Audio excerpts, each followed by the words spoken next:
Hi friends, I've been waiting to utter these words for a very long time. Today I am watching Speak No Evil. I always keep my eye out for dark cinema, and especially foreign dark cinema, because I know the structure and the way it's put together is something that I really enjoy. And as soon as Speak No Evil was released, I was just dying to see it because I've heard that this film has some very intense situations and scenes. And luckily enough for my American viewers, this one will be available this week on the 15th on Shudder. Unfortunately, it's not coming to Shudder in Australia just yet. I was just really lucky to get my hands on this to review. The film is a drama horror thriller, and it's about a Danish family that visits a Dutch family that they met on holiday. And what was supposed to be a weekend away slowly starts unraveling as the Danes try to stay polite in the face of unpleasantness. As per my preference, I'm going into this one pretty blind.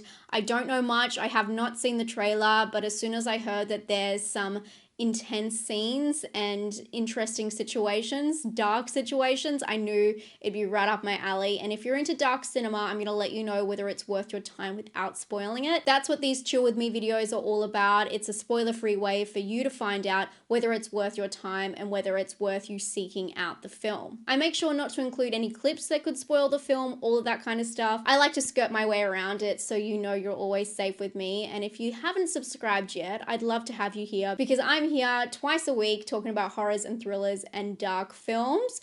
But there's only one way to find out how dark this film is and to manage your expectations. I'll let you know like what level of disturbing it is so I know whether it's worth your time, because you might be a sicko or you might be sensitive to content, and you know, all of that is fine with me. And horror is not a one size fits all, so let's figure out if Speak No Evil is worth your time. Let's go. I'm very excited.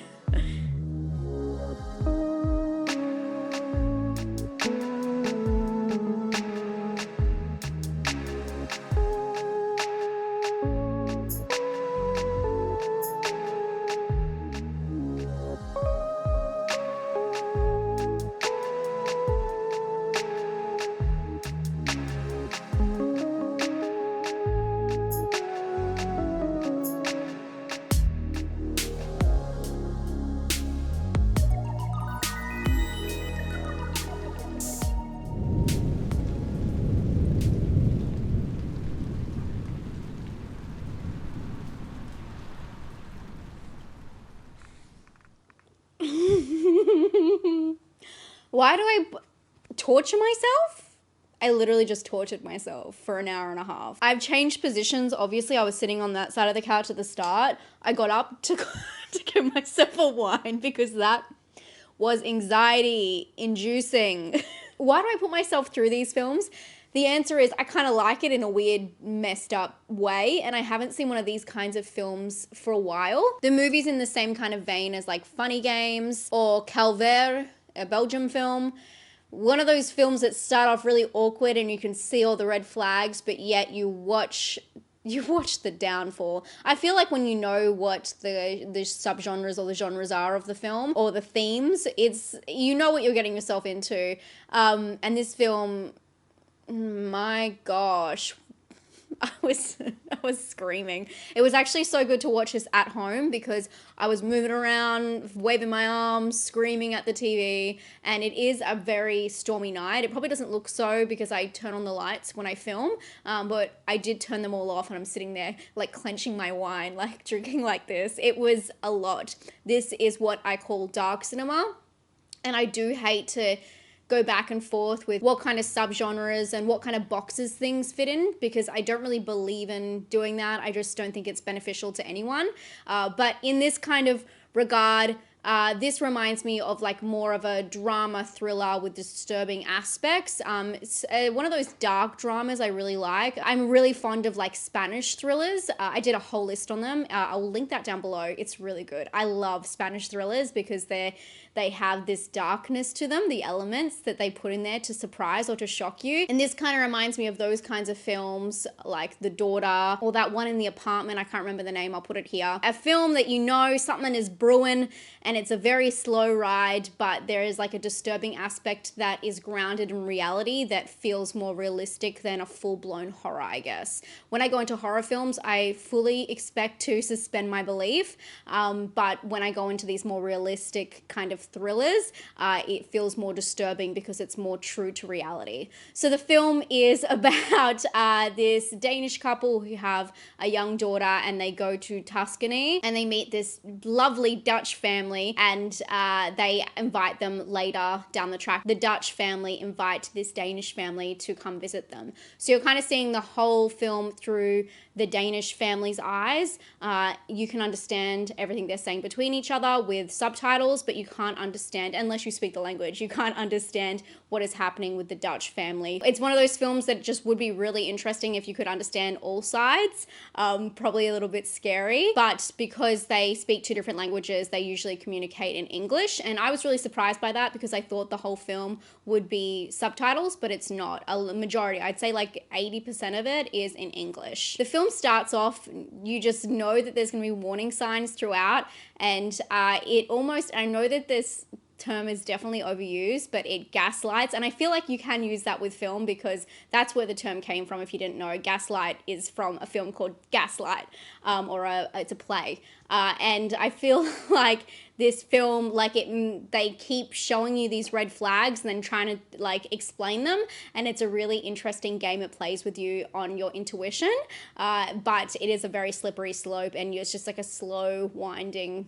kind of anxiety-driven, uncomfortable feeling until a car crash. Not an actual car crash, but it feels like a car crash. The film is just uncomfortable from the start. People are awkward, usually anyway. Meeting new people can be awkward, and this is like small talk on crack, when everyone is just awkward around each other, and the awkwardness never disappears. It just transpires into something else. So if you don't like watching films where people are completely awkward the whole time, and it makes you gives you secondhand embarrassment, or makes you feel like kind of cringy feeling, or just awkward yourself, you will not like this film. It is not for you. But I like squirming a little bit. As I said, I don't know why I like doing this to myself, but I just really appreciate these, this is dark cinema to me, and it definitely has a lot of disturbing aspects. I would say that the disturbing aspects seem very obvious in retrospect. I just didn't really put them together, but it seems completely obvious when I go back. It is quite a simple film, but I would say that there is something lacking from this film.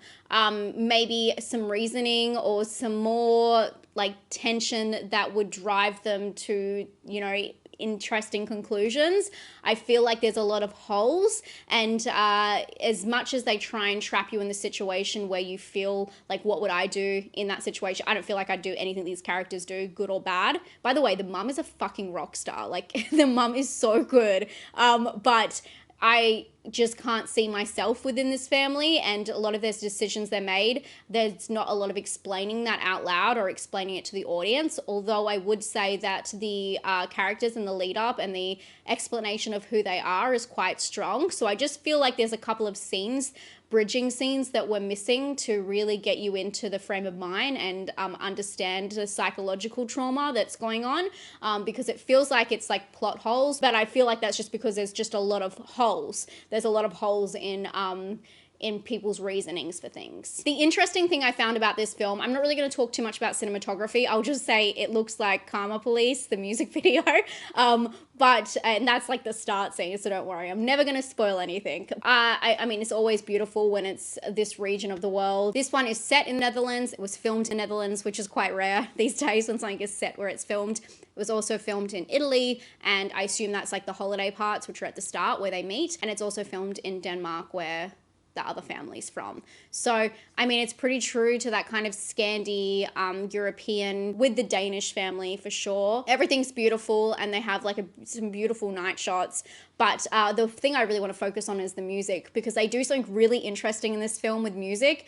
They have this stirring sound at the start, and I always watch my movies with captions, so that means it shows all of the different sounds, or the music. So it kept coming up with ominous music playing, and this was during the start scenes when you were getting to know the family, and it was a very interesting feeling because it had this really tense music. It reminded me almost of The Shining. I think because it was like this foreboding feeling, and there was also some driving shots, so maybe I just like tricked myself into thinking it was more of The Shining, but it's almost like that. Like, it's this really tense music at the start while they're just like going through mundane activities at home before they even go and visit the other family. So I thought that was really interesting. And then when they're with the other family and things start getting a little bit strange and it goes down this weird, awkward, slippery slope, the music turns almost peaceful. There's a lot of like interesting songs incorporated into like what they're listening to on the radio, but then also just other background music, which is like quite comforting and calm. And I just didn't understand that. And it was a very, like, it took me out of the film. I would love to hear some theories on like if you've seen the film, or even if you haven't, why you would think that they would do that, because I can't get my brain around it. I feel like there's something I'm completely missing with that, but I thought it was really interesting and unique. Overall, I enjoyed this film, but I'm a sicko. I like dark cinema that makes you squirm, that makes you feel uncomfortable, and I like films that push my breaking point, which is the reason I'm into horror anyway, because I love watching films that really push the boundary, and I know that's not the case for everyone. Films like Compliance, I mean, that's nothing like this, but, you know, Compliance is a really dark and disturbing film, and a film I'll probably never watch again, but it's a film I bring up every chance I have because it impacted me so greatly. And these kinds of films I really enjoy. I enjoy films that are dark cinema and that make you squirm. And if you'd like a list on that, I can definitely do that, because I love that stuff. Basically like disturbing content, but it is not for everyone. And I feel like there are holes within the story and within the journey for the characters. There's a lot missing that it feels like it kind of jumps through a lot, and I just don't feel like it's very well explained, as much as films like Funny Games kind of slowly spiral into this situation where you just have to watch these awful things happen. In this one, it feels like there is some room for movement that's not really explored. But I thoroughly enjoyed sitting here and squirming with a glass of wine. If you are partial to a glass of wine or whatever you do to relax, knitting, whatever you need, I do recommend bringing it to the party. And I do actually, if you are into dark cinema, I recommend this one. It's definitely worth a watch just to see those awful scenes. Yeah. I can't explain myself, can I? I go in between a 6 and a 7. I know I say this all the time, but I really do believe it's more important listening to how someone describes a film than what they grade it, because it's, you know, apples and oranges. It's really hard to compare films. But I would say, yeah, I'm going to give this one a 7. I really liked the mum character. I thought she was really good.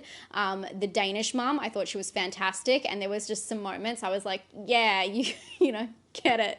And for originality, I don't think that this film is too original at all. Probably like a 4 out of 10. And it's more so that this film has been done, or this kind of structure and story has been told so many different times in so many different ways, but it has not been told a lot recently. We haven't got a lot of these kind of like edge of your seat, dark dramas with those like horror disturbing aspects, and I encourage it. I just want so much more of this. And for scare, again, it's just that awkward tension that turns into anxiety. I wouldn't say that this film is scary. It's just disturbing, like highly disturbing. Like if I was to say how disturbing it is out of 10, I would probably give it a 7 out of 10.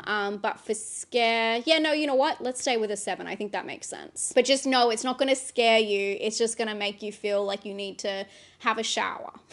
Which I will be doing after this. So thank you so much for joining me. If you are a weirdo like me, I would love for you to subscribe and hang out with me. Obviously, I've got all my friends here on my couch with me. My dog even abandoned me. So come hang out with me, come chill with me. This film hits Shudder in some countries on the 15th. So let me know if you're gonna watch it. And let me know if you've seen it down below. Let me know if you've watched it and what you thought. And if you haven't, let me know if you're gonna watch it. But I hope you're having a fantastic day. Don't forget to stay safe and stay spooky. Bye, friends.